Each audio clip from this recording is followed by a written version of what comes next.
ada ajar lukisan tawak.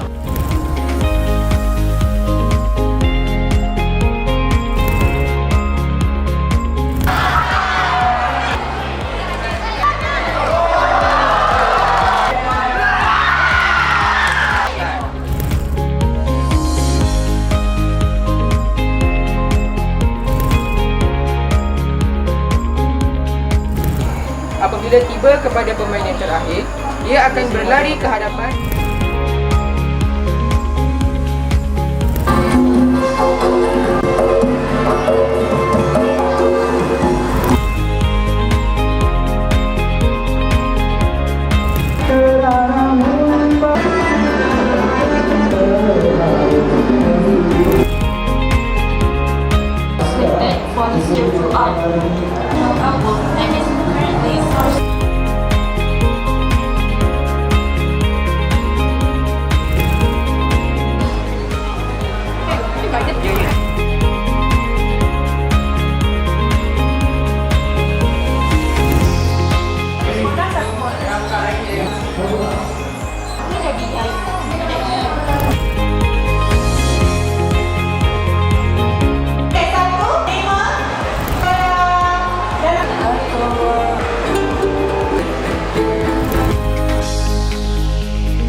Suara tu pun susah ke?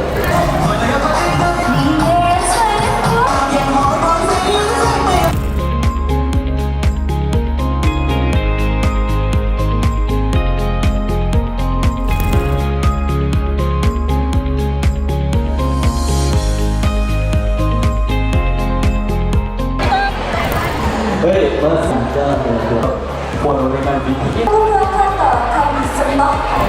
Bismillahirrahmanirrahim. Alhamdulillahirabbil alamin. Terima kasih kepada pengacara majlis Dirancang oleh mantan SMK kita, guru-guru kita juga. Jadi saya ucapkan Assalamualaikum warahmatullahi wabarakatuh. Kepada saudara dan saudari pengendali acara Kota Tinggi yang saya dimaklumkan dah 2 kita terhadap bangsa Melayu dengan lafaz Bismillahirrahmanirrahim. Saya dengan sukacitanya merasmikan majlis penutup program Sayembara Bahasa Serupun Bahasa Peringkat Negeri Johor. Sekian, wabillahi taufiq wal hidayah. Assalamualaikum warahmatullahi wabarakatuh.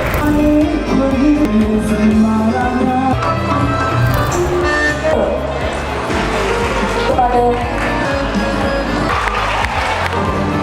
saat kita dibangsa daripada semua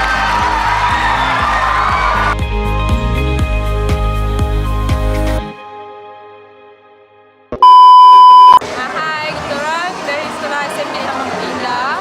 Kita join pertandingan eksplorasi bahasa. Kita gembira sangat-sangat sebab dapat peluang ni. Kita harap tahun depan boleh join lagi pertandingan kat sini.